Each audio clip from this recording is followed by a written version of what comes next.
minha linha sempre na parte de inovação sempre foi. Como eu acredito muito na humanização, nas relações, eu acho que a gente tem que deixar aquele trabalho chato e repetitivo para as máquinas e não vai substituir ninguém.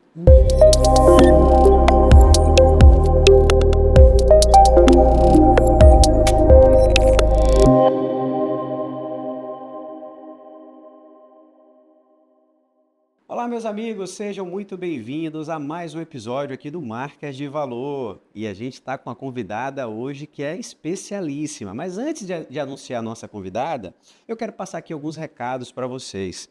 Você que não está inscrito ainda no nosso canal do YouTube, né, de alguma forma assiste esses episódios, porque algum amigo te manda alguns episódios, se inscreve aqui, clica no botão de se inscrever, tá? Porque para a gente é muito importante, você está mandando uma mensagem importante para o YouTube que o nosso canal é um canal relevante, tá? Um outro recado importante, a gente também está no Spotify. Então você que gosta de estar aí no seu carro, tá na academia treinando, tá correndo, gosta de ouvir podcast, a gente também está lá. Todos os episódios estão no Spotify. Então segue a gente lá também no Spotify, tá bom? Agora eu vou anunciar a nossa convidada. A gente está falando aqui de Agna Lúcia Moreira. Agna, brigadão pela participação, pela disponibilidade, tá? Ó, eu que agradeço, né? Eu fiquei muito feliz com o convite, né? E até estar participando desse bate-papo aqui.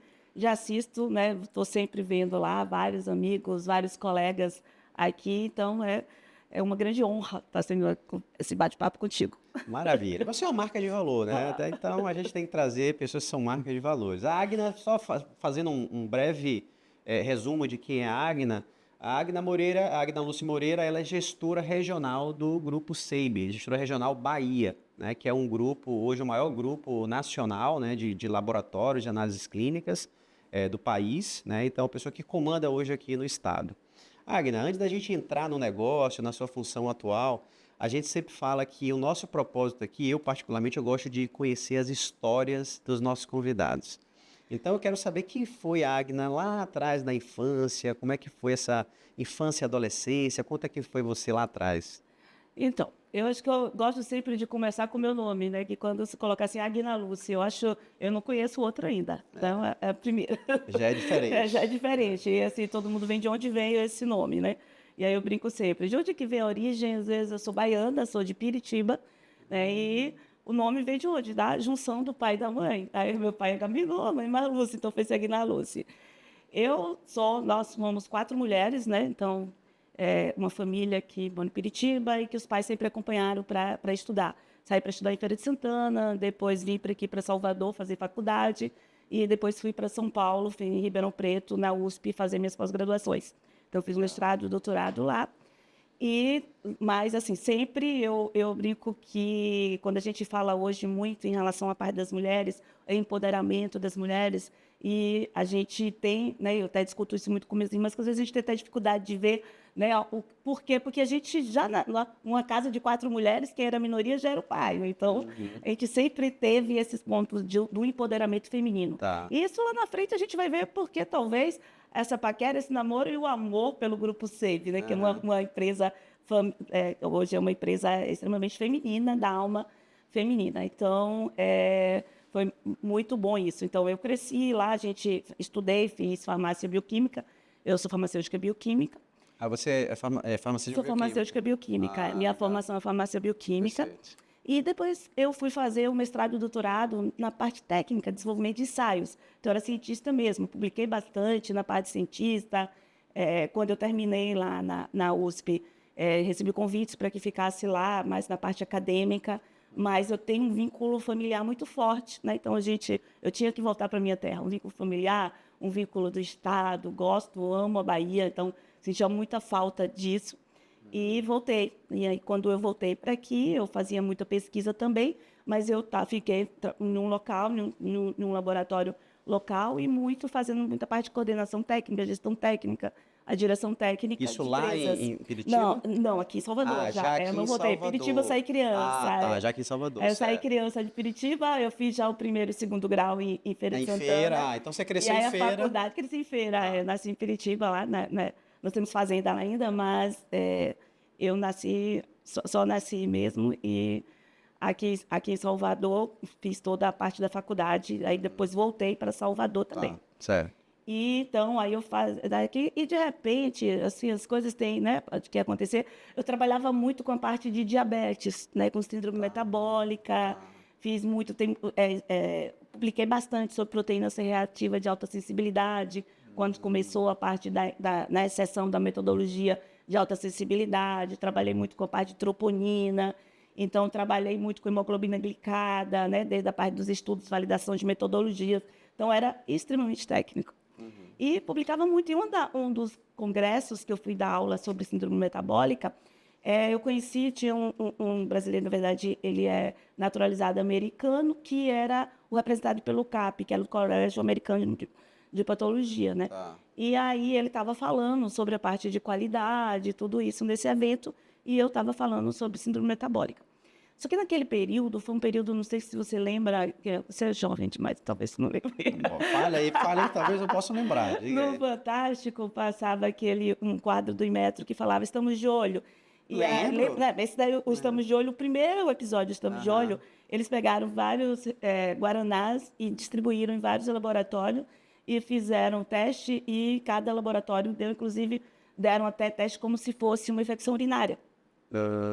E aí viu-se que o Brasil não tinha nenhum programa de acreditação, já existia certificação na indústria, a indústria química já estava Já era mais- anos-luzes, mas na parte de saúde não existia.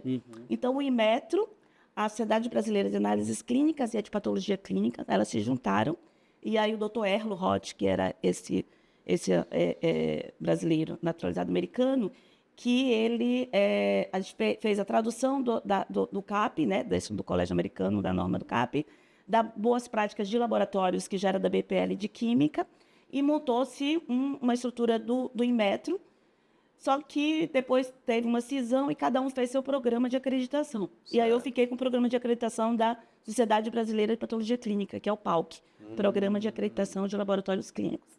Então, nós começamos isso aí lá em 99, já fazer a primeira auditoria do PALC. Então, eu fiz parte desde a montagem, desde a validação da norma naquela época, e fui do grupo de primeiros auditores do PALC. Então, terminava fazendo auditoria no Brasil inteiro. Né? Isso. Perfeito. Então, aí, assim, com isso, eu conhecendo lá, e as coisas quando tem que acontecer, eu lembro assim, estava falando de uma parte, e aí teve um sorteio para ir para o Rio, para um desses eventos que ia falar de qualidade. Aí eu fui sorteada. Então, eu falei assim, não, aí entrei, já estava apaixonada pelo assunto e fui enveredando na área de qualidade, e a qualidade para a parte de gestão foi de imediato, porque quando a gente falava de qualidade no passado, a gente falava muito da qualidade do produto, né? Aí depois a gente foi evoluindo para a qualidade do processo, mas aí você precisava saber a qualidade do negócio. Então, você vê que a qualidade, eu falo assim, ela só tem um começo, ela nunca tem um fim, porque melhoria contínua é isso. E aí eu fui entrando na área de gestão, aí eu fui fazer pós na Dom Cabral, na FGV, fazer esse trabalho inteiro. E, assim, eu sou muito feliz em relação a isso. Eu gosto de estar me reinventando algumas coisas. Acho que tem pontos, né, valores, princípios, eles são, tá ali, tá? Não tem, mas essa reinvenção de você estar, e cada um, ele só vai somando. Então, lógico que toda essa parte minha lá de cientista, técnica, ela hoje é muito importante para o quanto eu estou fazendo a gestão de saúde, então isso tudo já... Então, hoje mesmo, hoje eu estou apaixonada por toda a parte de inovação, startup, inteligência artificial. Aí também tenho hoje fazendo formação de conselheira, porque eu comecei a ser convidada para conselhos e estava sem a formação ainda, então aí comecei a fazer formação, fazer certificação de conselho. Então, assim, a gente vai sempre, né, se reinventando. Eu brinco assim, a gente vai andando para um dia não pode ser igual ao outro. E engraçado, Wagner, porque assim, você não para, você é uma pessoa bem elétrica, né? Você não para. É engraçado, porque você tem um perfil técnico, né? Mas você tem um perfil também de relacionamento, de articulação muito grande, né? Então, que isso é difícil encontrar em pessoas técnicas, né? Então, você, né? Você se relaciona bem, você fala bem, tudo. Você ficou quanto tempo na sociedade como nessa parte lá de auditoria? De auditoria?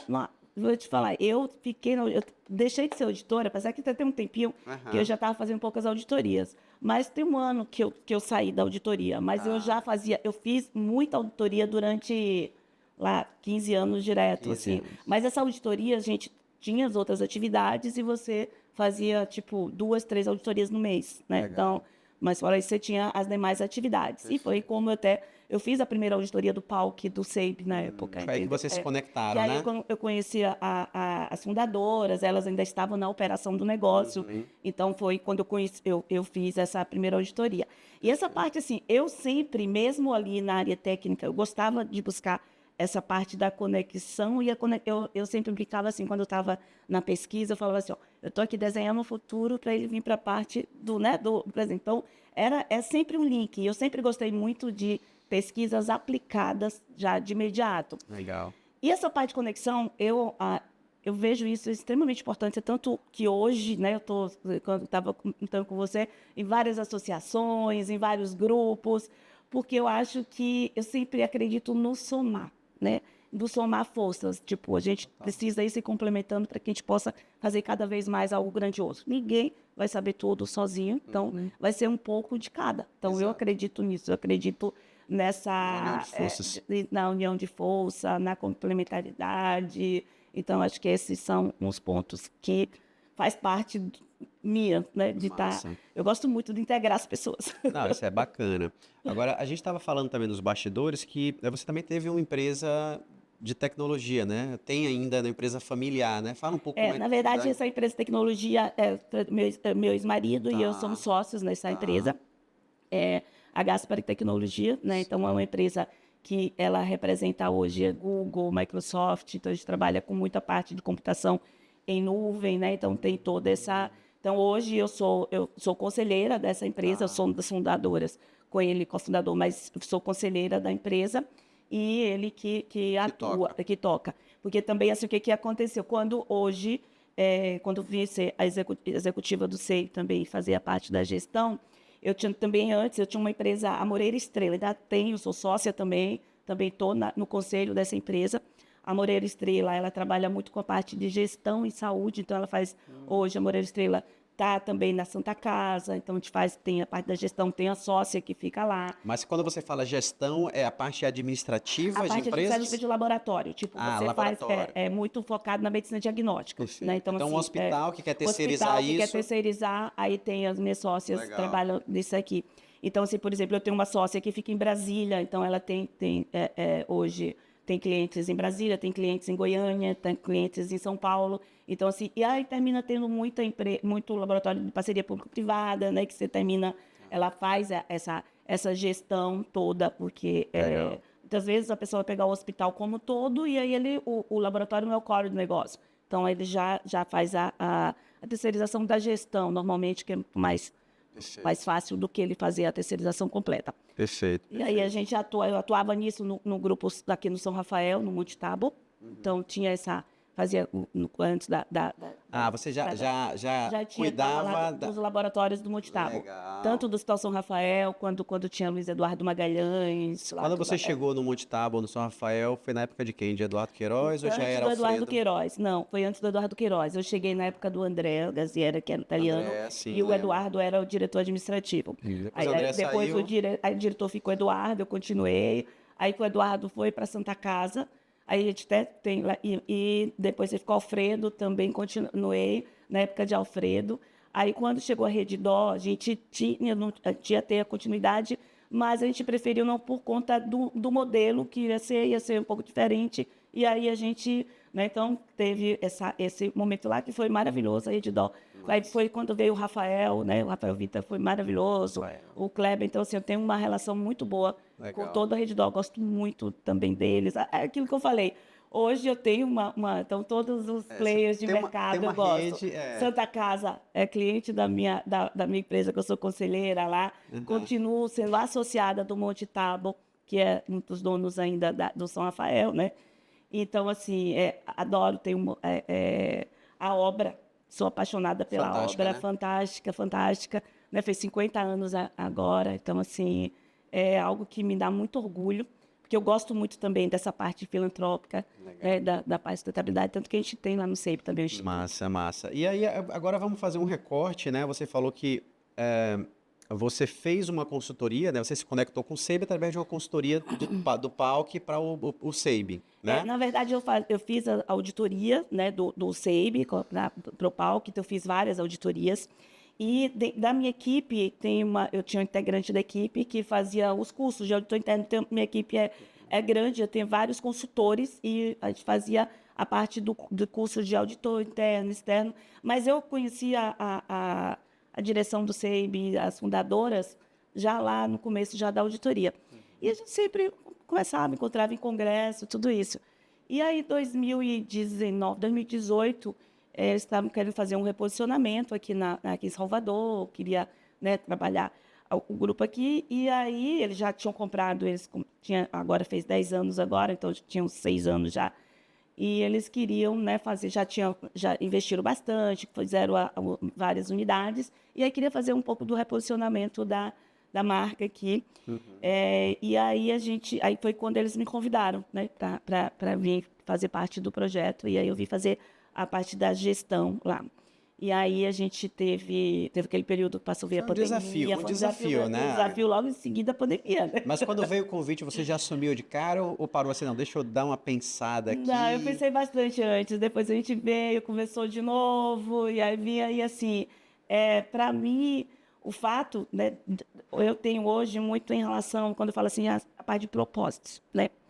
O meu propósito, ele coaduna muito com o propósito do Grupo SEIB. Então, o propósito do SEIB, de inspirar pessoas a cuidar de pessoas, ele está muito diretamente ligado ao meu propósito. Legal. Porque eu gosto, tipo assim, para mim, as pessoas, preciso cuidar para que ela saia sempre melhor depois que passou de mim. Que saia mais feliz, que eu consiga, né, pelo menos, tipo assim, se você estava triste, que eu consiga tirar um sorriso. Então, isso tudo, esse cuidar, faz parte.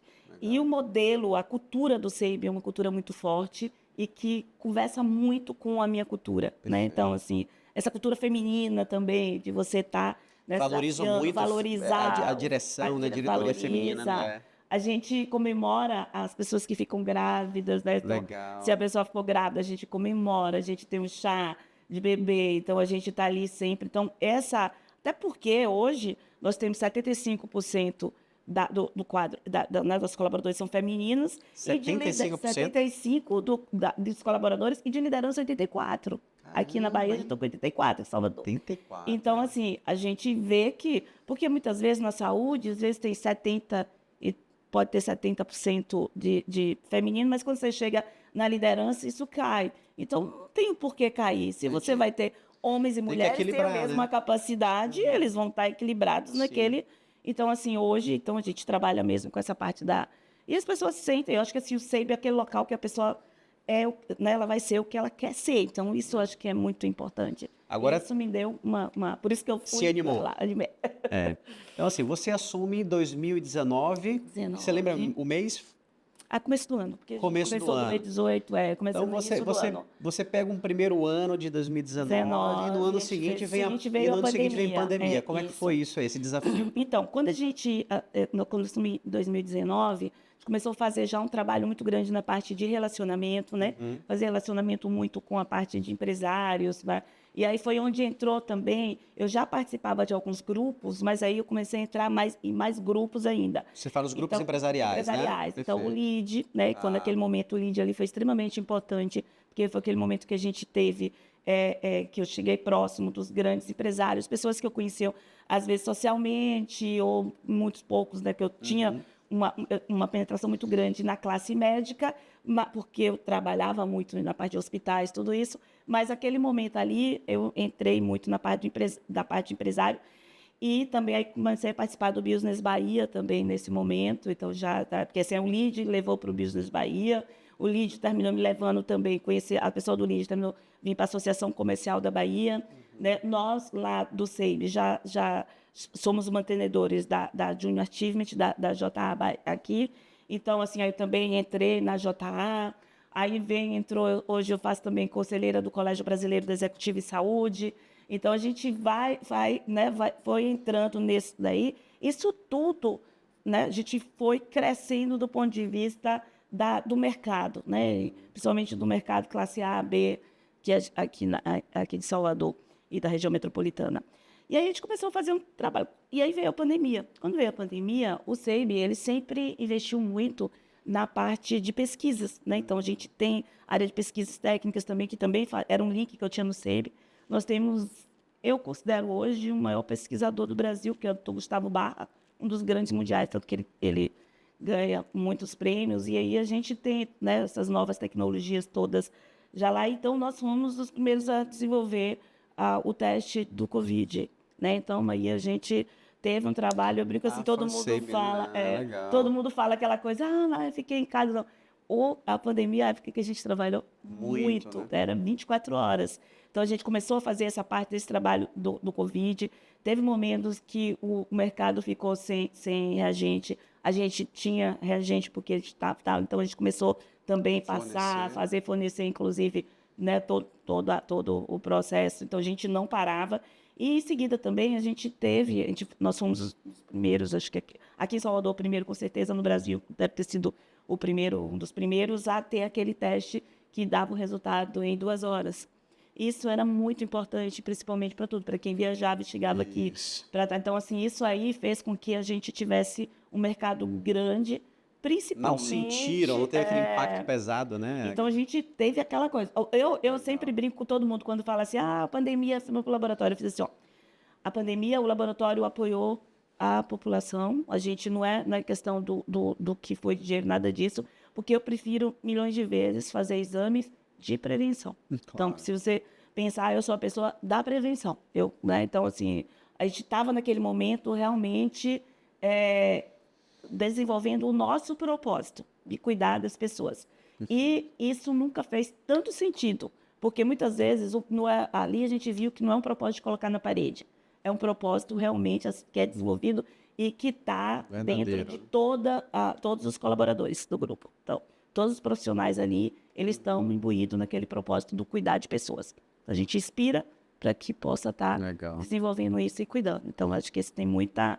E aí a gente foi desenvolvendo passou, né, foi a pandemia, fomos acompanhando, como nós somos sempre pioneiros, e agora mesmo a gente acabou de desenvolver um teste que vem toda essa parte de arbovirose, inclusive Oropush. Então, assim, que a gente termina sendo muito pioneiro nisso, o que vem conversar com a minha parte de cientista, entendeu? Então, assim, que aí eu acho que é legal. É isso que eu ia te perguntar, né? Porque hoje você é a figura do SEIB aqui na Bahia, que na teoria é aquela figura mais comercial, né? Mais de relacionamento, mas na prática também não é. Você hoje ainda se envolve de alguma forma na parte técnica? Me envolvo, eu tenho assim, a gente sempre tá conversando, sou sempre atualizada. Durante a pandemia, eu tinha reuniões diárias para pegar todas as atualizações da OMS. Eu tinha, meu doutorado foi em desenvolvimento de ensaios. Então, quando a gente teve a pandemia, principalmente a parte dos ensaios focados na parte de anticorpos, né?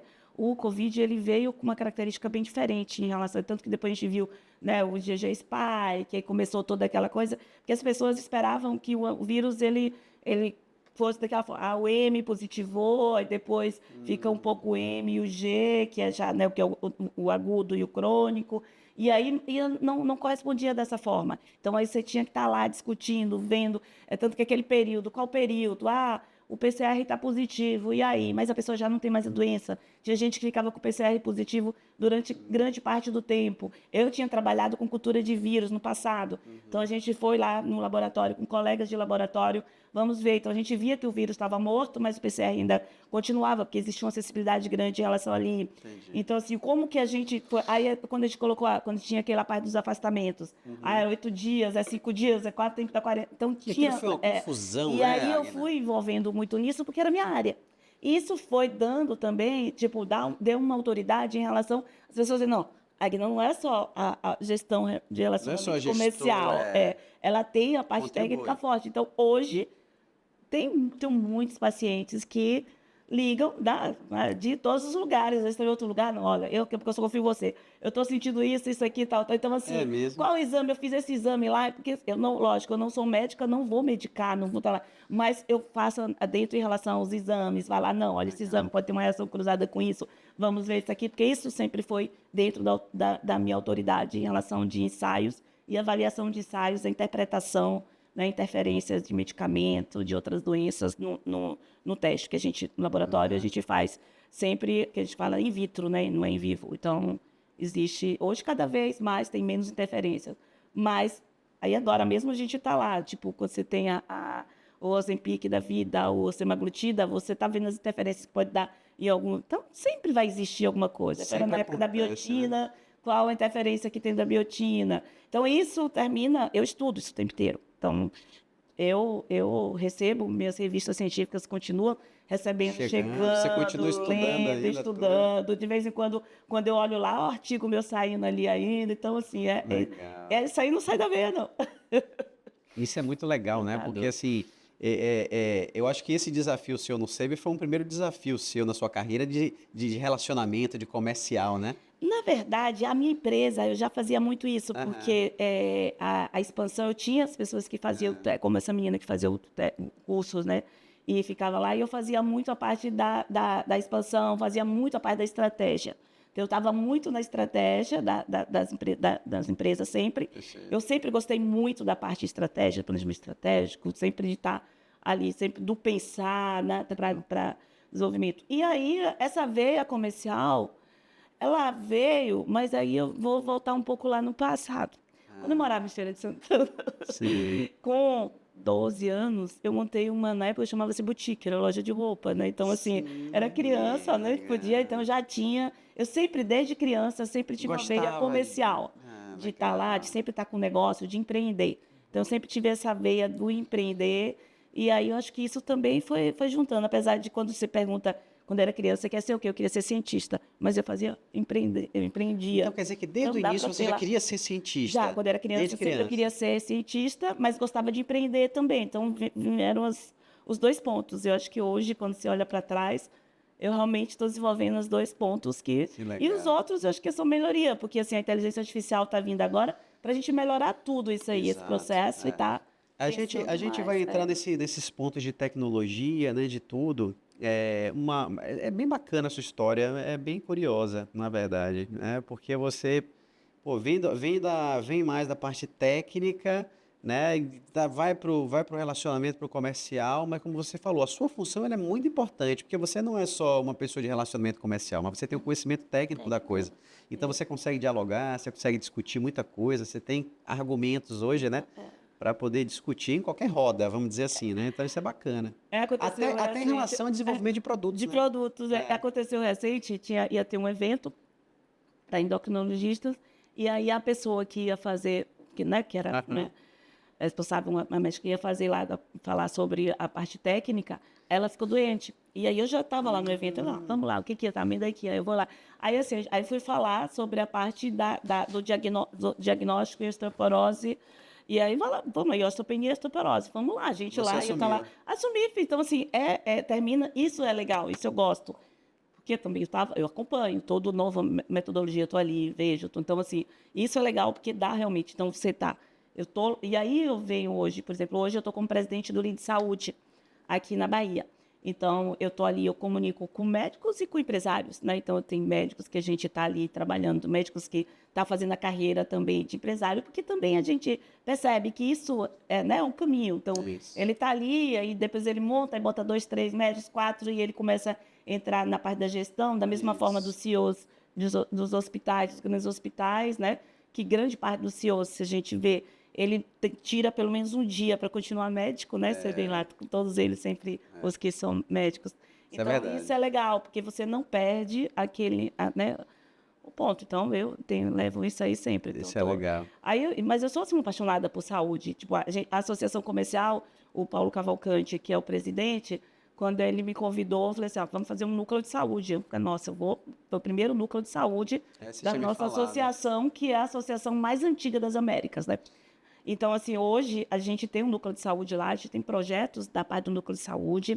Nós temos dentro agora, dia 8, 7, 8, a gente vai estar lançando a parte de saúde da UniACB, né, que é a universidade Ah, de lá. Então, a gente vai ter um café com saúde, que a gente vai ter também um podcast falando exatamente sobre isso. Então, a gente tem projetos hoje em relação à parte lá na ACB, para os associados, para a comunidade também. Então, eu termino trabalhando um pouco a parte do lead, muito focado na parte né, do particular, do suplementar, de tudo isso.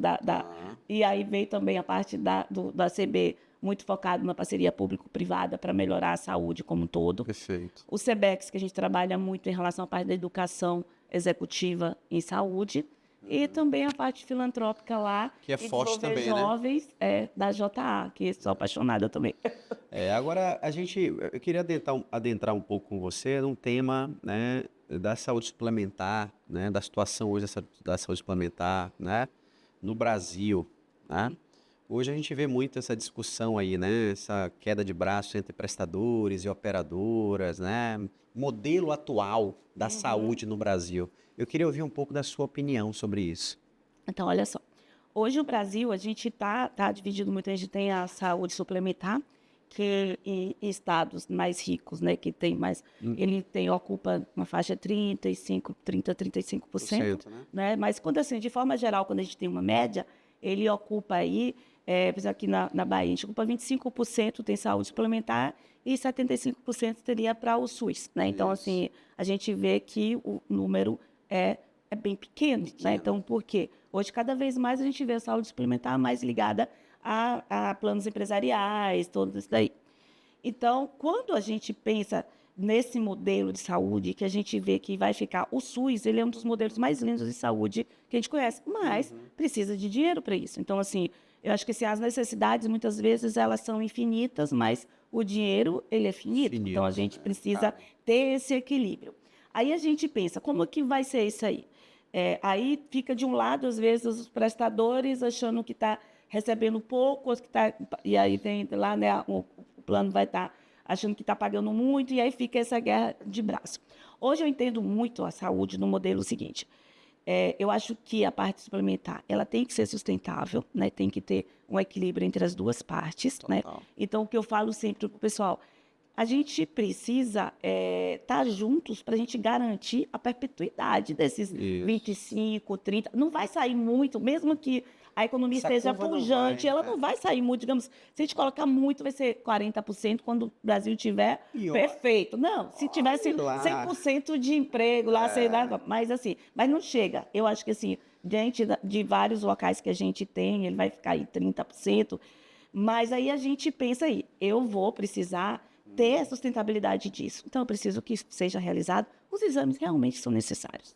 Então, assim, eu tinha sempre um movimento do Chose Wadler de fazer realmente o que é importante, de buscar sempre que na saúde, às vezes, existe uma grande reclamação, porque existem novas metodologias, mas nunca se retira a metodologia antiga. Então, às vezes, você pede os dois.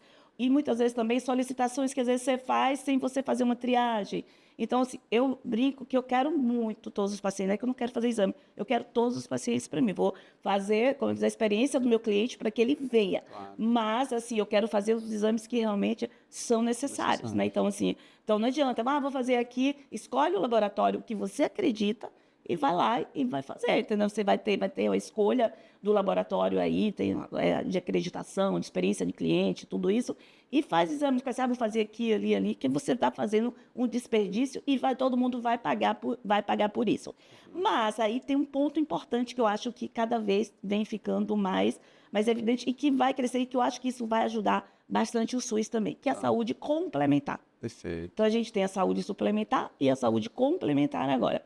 A saúde complementar, ela é aquele tipo de que você vai ter os benefícios, ele não é o benefício de descontos grandes, tipo, você vai ter de exames que você tem aí que chega a 70%, de consultas médicas 70%, telemedicina, a maior parte oferece a telemedicina sem custo. Você vai ter descontos grandes em farmácia, em academia, até porque o que eu acho que a complementar vai ajudar, eu sei que existe várias ofertas da complementar, mas o objetivo grande é essa integração. Então, acho que ele tem que ser integrado de forma que, diferente da suplementar, que a gente pode até usar digamos assim, a prevenção, mas eu não posso sentir qualquer coisa e chegar lá na emergência e então não vou poder fazer isso, porque aí eu vou dar problema no sistema.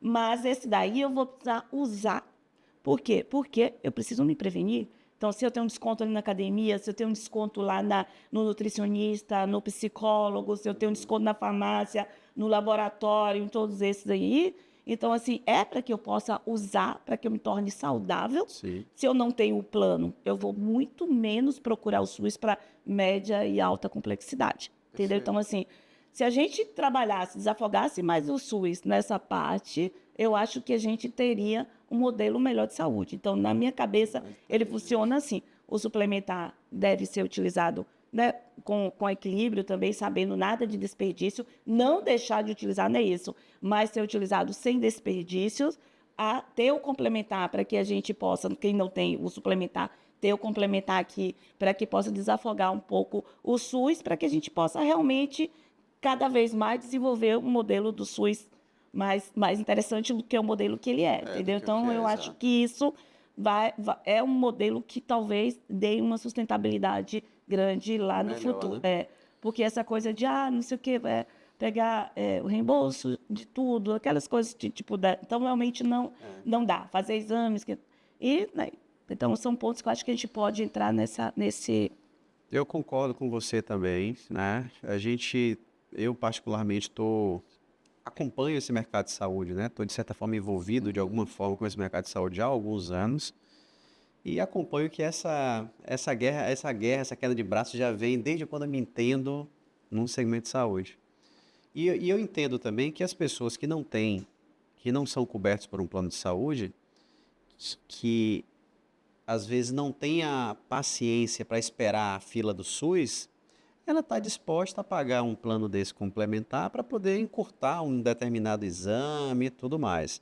Eu concordo com você, eu só acho que tem que se equilibrar mais essa oferta, porque eu acho que tem pessoas sim disponíveis para isso, né? E eu acho que as operadoras de plano de saúde também precisam repensar os seus modelos em relação a valores, a precificação. Já conversei com outros convidados aqui também que falaram o seguinte: poxa, por que não a operadora ter duas opções?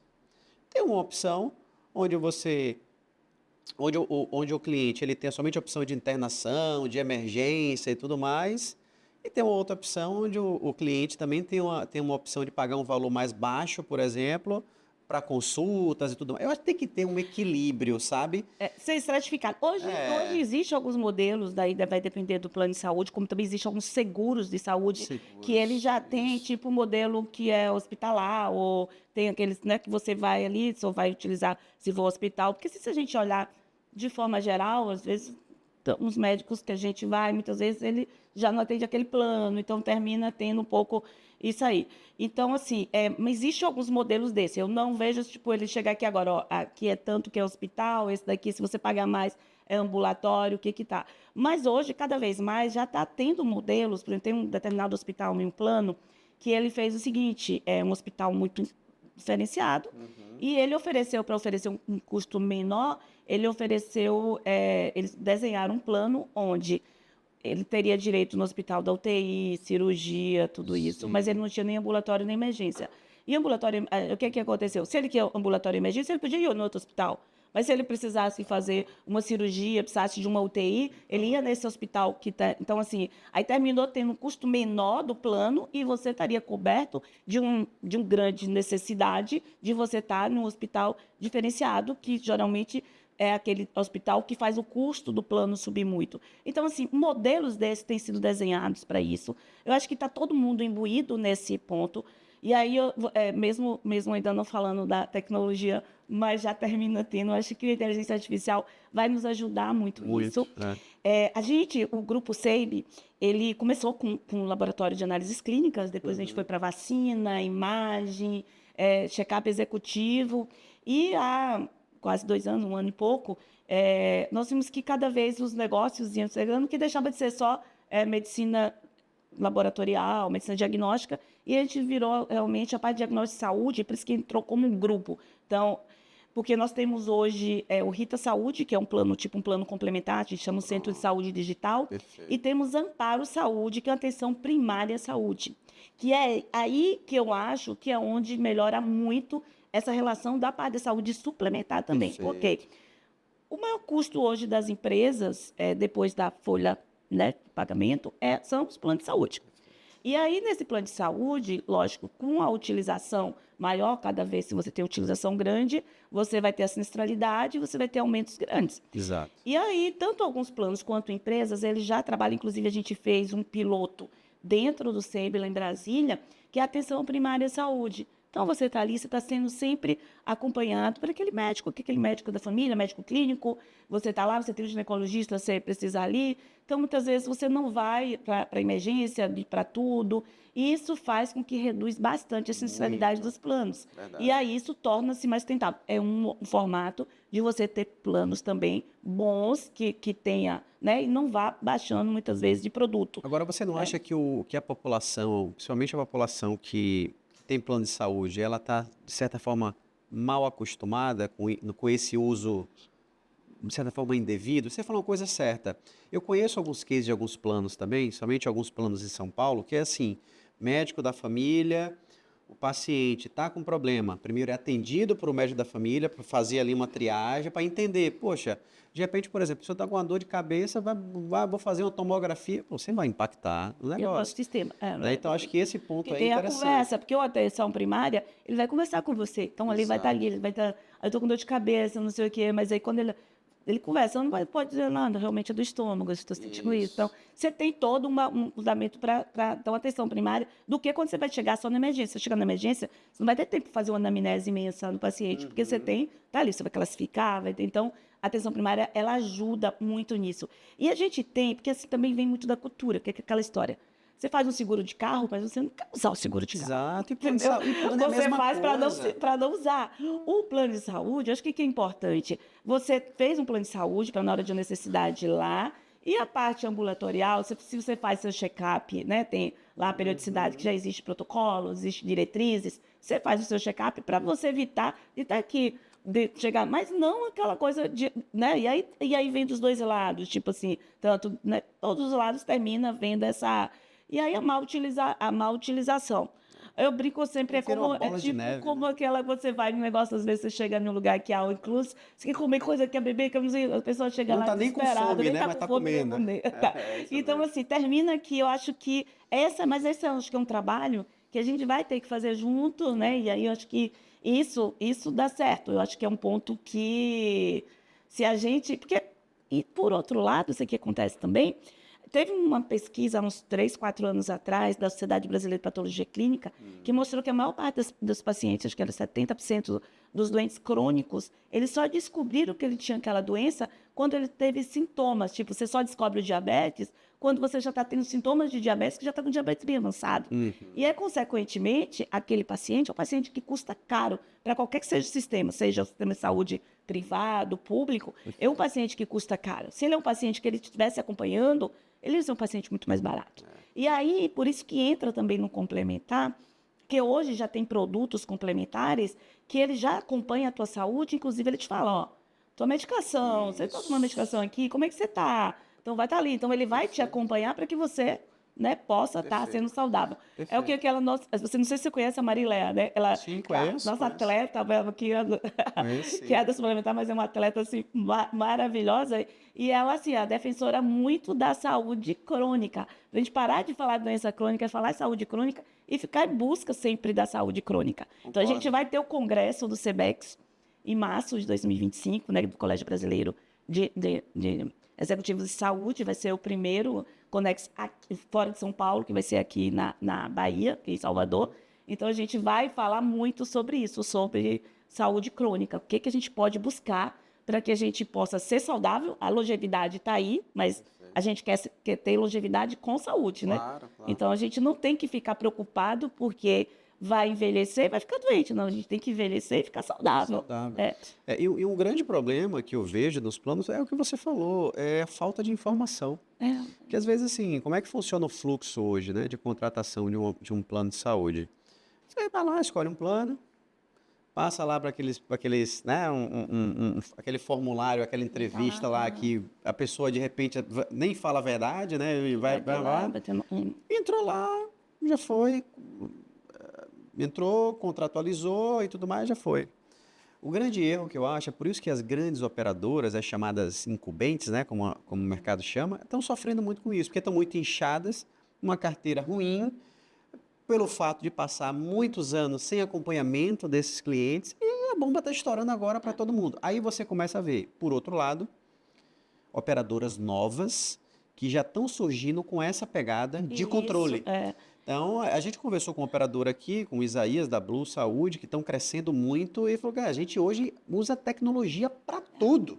Inteligência artificial, hoje é tudo, a gente está analisando tudo, analisa contas médicas e tudo mais. Então, o corpo de funcionários extremamente enxuto e reduzido, porque o cara coloca a tecnologia para trabalhar a favor dele e tem um controle acima de tudo dos pacientes. Então, um negócio como esse, na minha visão, ele já começa bem, ele já começa da forma correta e estruturado, entendeu? É aí que eu acho que, assim, na verdade, é o que a gente vai ver na maior parte que vai acontecer isso, porque a tecnologia, a inteligência artificial está chegando exatamente para isso, vai facilitar muito toda a parte do processo das análises, de você ver, e de repente, lá na frente, pode se criar até produtos que não seja só por tipo do... Porque hoje os produtos, eles são focados muito, você atende hospital X, Y, Z, você tem que estar lá. A pessoa escolhe muito por isso, né, Agna? Vai ser muito em relação qual hospital e qual é qual a rede credenciada. Então, você vai muito na escolha da rede credenciada. Mas, assim, e você vai... E aí, o grande ponto é que vai ficando caro para as empresas, né? Porque a empresa vai buscar aquilo, então quando tem a sinistralidade alta, vai ficando caro, aí ele vai baixando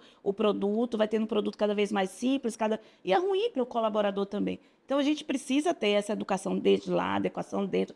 E essa educação, acho que ela vai ajudar muito com a inteligência artificial, talvez lá na frente consiga até chegar, né? Isso aí também é da minha cabeça. Chegar e falar assim, não, olha, eu estou aqui, eu estou vendo você. Porque, como diz aquela coisa, você não vai trabalhar mais a persona, né? Porque a gente vai ter lá a persona daquela empresa. Você vai trabalhar já o indivíduo. Então, pode ser que para você o plano vai custar X, para mim vai custar Y, porque eu já tenho um estudo do que você faz, o que eu faço, o que está lá. Então, tipo assim, eu acho que isso daí ia ser perfeito, mas isso aqui é da minha cabeça. Eu estou colocando muito em relação à experiência de clientes, que a gente já se começa a trabalhar para fazer essa parte de marketing, de coisa, muito não pensando só na persona, que a persona já dá uma, né, é mais pensando na pessoa específica, então a gente já consegue, com a inteligência artificial, trabalhar, né, especificado cada Perfeito. Um outro caminho também, né, que eu vejo e que eu também converso com algumas pessoas do mercado de saúde, que é uma opção também, de repente, de redução para os planos de saúde, a gente começa a ver também isso de alguma forma crescer, são as chamadas casas de repouso para deshospitalização de pacientes. Então, é aquele paciente crônico que está ali muito tempo já pagando diária hospitalar. Você já tem hoje algumas empresas que estão montando estruturas mais baratas, né? Para os planos de saúde. E vai fazer. Eu acho que assim, a deshospitalização é muito importante. Eu sempre coloco muito que não é bom para ninguém a pessoa ficar muito tempo no hospital. Não é bom para o plano, não é bom para o hospital. Verdade. Então, assim, a gente precisa. O hospital, ele precisa rodar também. Então, você vê quando você vai fazer a conta ali no hospital, ele precisa rodar. Então, assim, a gente precisa trabalhar muito aqui antes a prevenção, para poder você não entrar aqui no hospital. E se você entrar, que você possa acompanhar depois, que começou muito com as home care, tudo isso, né? E aí pode, de repente, porque as home care terminam tendo aquele ponto onde você nem sempre, hoje é difícil ter um familiar que seja o cuidador que fique ali, e se você já começa a colocar uma estrutura lá também, já começa a ficar caro, e aí esse modelo que você está falando é um modelo que é bem aplicado, porque você vai estar ali num grupo, né? E assim, de forma geral bem aplicado, a gente pensa até hoje, cada vez mais, no nosso grupo de amigos, sempre a gente fala, já pensando na nossa residência sênior lá na frente, já está desenhando isso. É isso, né? Porque eu acho que é o futuro, vai ser isso aí, viu? Na minha visão. E assim, a gente entrando agora no tema de tecnologia, né? Que é uma coisa bacana. Eu quero entender, eu sei que o grupo hoje tem um núcleo, né, de tecnologia, um Skylab, né? A gente tem hoje o Sky Hub Bio, né, que é o nosso braço, né, da parte de tecnologia.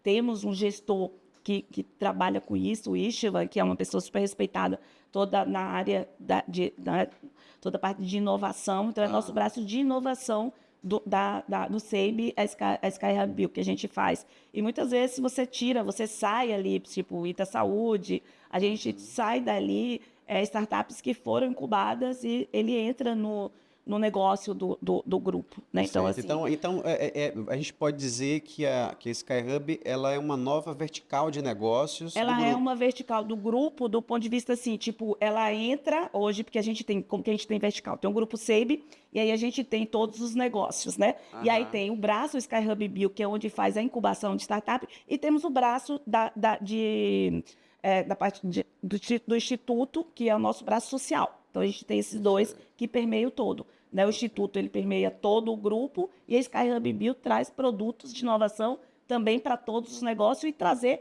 novos negócios, que como foi o caso do Rita. Então, você tem algo que a gente... Então, você Perfeito. faz o planejamento estratégico dele, sempre todo, ele divide todo mundo, todos os colaboradores que quiserem participar, eles participam. Né? Então, a gente tem um momento lá com todos Legal. de lá, então a Podem gente dar sugestões de negócios. faz um grupo, a gente está lá, todo mundo se inscreve, e aí a gente fica online no Brasil inteiro. Aí tem o grupo de Brasília, que fica, então a gente tem essa... né, que aí você e aí faz essa agitação mesmo na estratégia, e depois vai subindo, e depois a gente vai e fecha essa estratégia. Aí termina tendo modelos que vêm disso aí. Então, a gente está muito linkado. Nós temos também parcerias com alguns, inclusive, da parte de inovação também. Que comprou a Amparo, ela foi uma startup, que ela foi fundada, inicialmente o SEIB colocou 20%, depois 30%, e depois ela comprou, pegou toda a startup. Então, e inseriu dentro do negócio. Então, a gente está sempre de olho lá, fora a parte de tecnologia também, da parte de área médica, área técnica, que a gente tem um P&D, e aí sempre as pessoas, a maior parte dos negócios, fala assim, nossa, P&D só dá despesa para as empresas. Na pandemia, a gente viu quanto foi importante ter um P&D, Valeu o onde a investimento, gente hein? viu, né, tem lá. Então, a gente está sempre ganhando premiações, né, no mundo inteiro em relação a isso aí. E, assim, em laboratório, de certa forma, a gente tem já, por exemplo, aprendizado de máquinas já há bastante tempo, a gente já tinha, tipo, a parte de algoritmos já utilizava. Então, tem algumas ferramentas que já vêm sendo utilizadas há bastante tempo no laboratório, né, de Legal. análises clínicas, e que hoje a gente está vendo, né, extrapolar essa parte de laboratório, e que eu tenho certeza que agora, com toda essa parte da inteligência artificial, cada vez mais vai ser muito importante, não só para a área técnica em si, mas para a experiência do cliente. Eu acho que vai ser excelente, porque a gente precisa, e aí eu tenho sempre, minha linha sempre na parte de inovação, sempre foi, como eu acredito muito na humanização, nas relações, eu acho que a gente tem que deixar aquele trabalho chato e repetitivo para as máquinas, e não vai substituir ninguém. Isso. A gente vai se reinventando para a gente fazer o melhor nosso. Se complementa. Entendeu? Então, assim, eu acho que... Então, eu quero muito que tire tudo ali, eu quero tanto a recepção, quanto lá, rindo e conversando com o cliente. Né? Que ali, batendo... Porque acho que é isso que faz a diferença. Eu quero que você vá lá, muitas vezes você vai fazer seu exame em casa, vai estar lá, você vai lá para comer um pãozinho de queijo comigo e tomar um café. Entendeu? Bom, eu queria falar agora com você, Agnes, você falou de experiência do cliente, né? Falar um pouco de experiência do cliente, né? As estratégias que o grupo hoje, que vocês lá na ponta, nas unidades, quais são as estratégias que vocês adotam hoje de experiência para o paciente? Nós temos hoje um trabalho muito focado em relação ao cliente. Inclusive, nós temos um conselho de clientes, né, que tem reuniões periódicas. É mesmo? Então, a gente tem de várias regionais, onde tem reuniões periódicas, e aí esse conselho ajuda a gente a fazer realmente o planejamento e as melhorias todas da parte do cliente. Legal. Nós temos um núcleo de experiência do cliente também hoje lá no grupo, né? Então, a gente busca sempre esse trabalho de ouvir o cliente, de estar perto do cliente. Então, assim, a gente tem... E a gente acredita muito o seguinte, quando a gente fala de inspirar pessoas a cuidar de pessoas, a gente entende que a gente... uma coisa, se você trata seu cliente interno bem, para seu cliente interno também vai tratar o seu cliente externo bem. E a gente tem as nossas fundadoras, né, porque o grupo foi fundado por duas mulheres maravilhosas. Incrível. Doutora Janete e doutora Sandra, doutora Sandra, que são duas mulheres incríveis, incríveis. Eu acho que aquelas duas são totalmente fora da curva. Já né, conheci as duas também. E se complementam, né? Então, assim, elas são muito complementares, é muito bonito essa coisa que a gente vê. E todas duas, a única coisa que se coloca é o seguinte, a gente tem que contratar sorriso. Técnica a gente ensina, que é isso que eu estou colocando aqui. Então, eu preciso de pessoas que saibam, que olhem nos olhos, que sorriem, que vejam. E aí, um dos pontos que eu acho muito importante na experiência do cliente no SEIB é que o SEIB, apesar de ser um grupo nacional, né, mas a gente sabe que o Brasil são vários dentro de um país Continental. só. Né?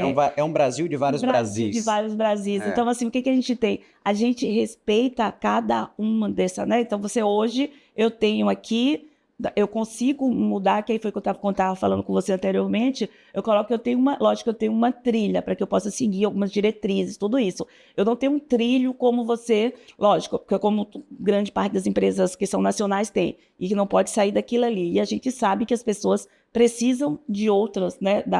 Tipo, até aqui em Salvador, você tem uma unidade na Barra é diferente da unidade em Taigara. O cliente na Barra, o cliente da Graça, aquele cliente mais velho, que vai estar ali. O da Taigara, se você puder botar o braço lá e tirar, já ir embora logo. Então, se já tem, eles, né, tem, por isso que eu coloco, já a gente, além da pessoa, já está começando também a mapear também a pessoa mesmo. Legal. Então, assim, a gente tem esse ponto que eu acho que isso é muito importante. A gente entender que o cliente de cada regional, né, eles são clientes que devem ser tratados diferente. Então, nós temos central de atendimentos aqui. Ele vai falar, eu não vou ouvir na central. Você pode procurar o Pituba, né, que é quando você vê que você liga de centrais nacionais. Então, a gente sabe aquilo ali, isso faz uma diferença grande. Verdade. Nós temos hoje, fazemos parte, inclusive, do Made in Bahia, né, do Falcão, Sim. como está até no... A gente vai estar até no... que eles estão conversando com você do Summit, do Made in Bahia. E, assim, a gente faz questão de ter nossos colaboradores baianos, nós temos as pessoas que são daqui, que conversam com as pessoas daqui. Então, isso também tem um ponto muito forte em relação a isso. Lógico que é muito mais caro a operação nesse caso, porque você terminando não tem, né, um centro compartilhado, de serviço compartilhado. Sim. Mas, de alguma forma, você tem uma experiência do cliente muito melhor. Então, a gente trabalha muito focado nessas... Agna, parabéns pelo trabalho, viu? Acho que posso dizer que eu sou um cara que eu já acompanho o trabalho do SEIB há muitos anos, sou fã do trabalho do SEIB, conheço muito também, não tanto quanto você, mas conheço um pouco a história e a forma que o SEIB valoriza os colaboradores e valoriza os clientes, com premiação de colaboradores e tudo mais. Então, a história é fantástica, linda. E você falou de propósito, que eu concordo com você, é um grupo que eu vejo que é um grupo com propósito. E isso... não é tão fácil a gente ver em todas as marcas, né? Então, parabéns demais pelo trabalho. Nosso papo já está chegando no final, quase uma horinha de papo já. Você vê que passa rapidinho, né? Já estamos chegando a uma horinha de papo. Qual é a tua visão assim, de futuro para o negócio, né? Para o grupo SEIB? Como é que daqui, nos próximos 5 anos, você enxerga o grupo? Então, olha só, o Grupo SEIB, a gente está vendo o crescimento dele nos últimos 12 anos, foi total, né? A gente teve que eu acho que assim, eu sempre coloco, foi um exemplo de implantação de governança, né? O SEIB, ele fez, as cofundadoras, elas saíram da operação, foram para o conselho, elas se dividem em relação ao conselho, da presidência do conselho, a cada 2 anos passa uma, aí eles pegaram para fazer a governança. Eles pegaram pessoa local, então a doutora Lídia, que é a nossa CEO hoje, ela entrou como estagiária no grupo, então assim, isso é muito, passou por toda ali, hoje ela é CEO, ela conhece o grupo naquele momento ele poderia de repente buscar um executivo de mercado, mas ela escolheu e preparou, já foi preparando as pessoas, e tinha até mais de uma preparada, para você ter ideia de como que prepara as pessoas, então eles tinham, então isso faz uma diferença grande, e eles tiveram, né, gente, porque quando teve um determinado período, há uns 12, 15 anos atrás, o grupo tinha dois caminhos. Foi quando começou a criar assim, vários grandes grupos aqui. Ele tinha 2 caminhos. Ou ele ia ter que vender, ou ele ia ter que crescer. Então, ele pegou na mão da Dom Cabral e aí foram juntos fazendo programas para o crescimento do grupo, para a expansão para todo o Brasil. Então, assim, nosso projeto de expansão é grande, né? Então, a gente sabe que o crescimento desses últimos anos tem sido, e cada vez vai ser maior. Então, eu entendo que novos negócios, tipo como é já Grupo SEIB, com certeza, novos tipos de negócio podem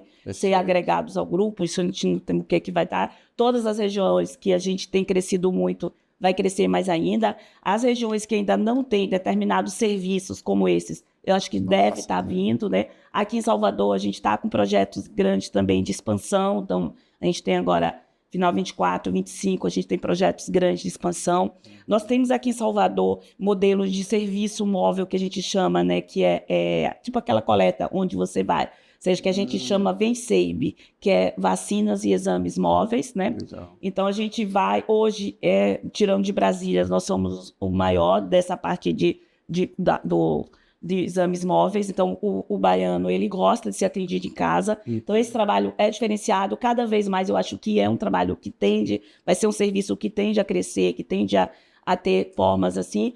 E eu vejo o SEIB só crescendo, preservando a sua cultura. A gente preserva, já agora mesmo, semana passada, a gente teve congresso aqui, e a gente teve uma das fundadoras, a doutora Sandra, e nós trabalhamos sempre o Bebendo na Fonte. Então, todos os colaboradores conhecendo as fundadoras, conhecendo a história, conhecendo o que é, para que a gente nunca saia desprenda daquela cultura e que a gente, cada um ali, né, seja os verdadeiros guardiões da cultura do SEIB. Então, assim, eu acho que está muito sólido para que a gente possa estar buscando cada vez mais esse crescimento. Então, eu vejo o SEIB crescendo cada vez mais e esse grupo aí só perpetuando, inclusive aqui na Bahia. Com certeza. E você vem fazendo um belíssimo trabalho aqui na Bahia, diga-se de passagem, né? Então, parabéns pelo trabalho.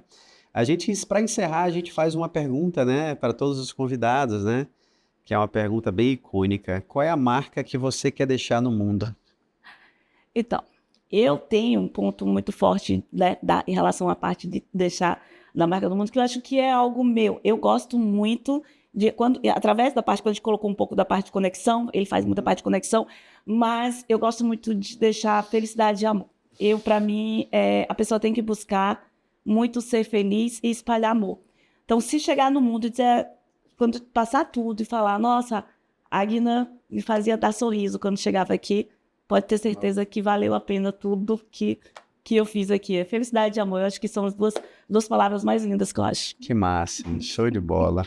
Onde é que a turma te acha nas redes sociais? Então, eu estou no LinkedIn. Para mim, tem uma coisa que é muito fácil, porque Agna Lucy, você não vai achar outra. É única. Então, se colocar no LinkedIn Agna Lucy tá, se colocar no Instagram Agna Lucy tá, colocar no Facebook Agna Lucy tá. Legal. E tá lá no SEIB também, quem quiser ir lá tomar um cafezinho, também Agna Lucy vai estar lá. Vai estar lá. E as redes do SEIB, como é que é? SEIB.br, você vai encontrar sempre lá. Se colocar grupo SEIB também, você vai estar lá sempre vendo SEIB.br, vai estar na @SEIB. Você vai ter toda a parte do grupo SEIB. Mas colocando no grupo SEIB, você vai encontrar e segue lá. É isso. Agna, brigadão pela participação. Aprendi demais aqui com o papo, conhecendo mais sua história. Fiquei feliz demais. Obrigado, parabéns. E continue trilhando esse caminho de sucesso aí. Tamo junto aí, viu? Obrigada a você. Obrigada. Valeu. Gente, é isso. Finalizamos aqui mais um episódio. Que episódio sensacional. Espero que vocês tenham tirado muitas lições aqui desse episódio. História inspiradora, né, da Agna. Trabalho fantástico que ela vem fazendo aí à frente do SEIB, né, um grupo líder hoje nacional em medicina diagnóstica. E para finalizar nosso episódio, antes de terminar, novamente passando os recadinhos para vocês. Então, se gostou do episódio, curte o episódio, comenta, compartilhe. Já coloca seu comentário aqui, qual foi o principal insight que você tirou desse episódio. Comenta já aqui pra gente. E compartilhe esse episódio também para seus amigos, para sua rede de relacionamento, porque aqui a gente traz muitos insights e traz histórias inspiradoras para todos vocês, tá? Então, se não está inscrito, se inscreve no canal, curte, compartilha. O Marca de Valor também está no Instagram. Então, @Marca de Valor Talks, a gente está lá. Semanalmente a gente solta cortes aí dos convidados, né, das nossas entrevistas, então acompanha a gente no Instagram também, tá bom? Um grande abraço, é isso, gente, até a próxima semana. Tchau!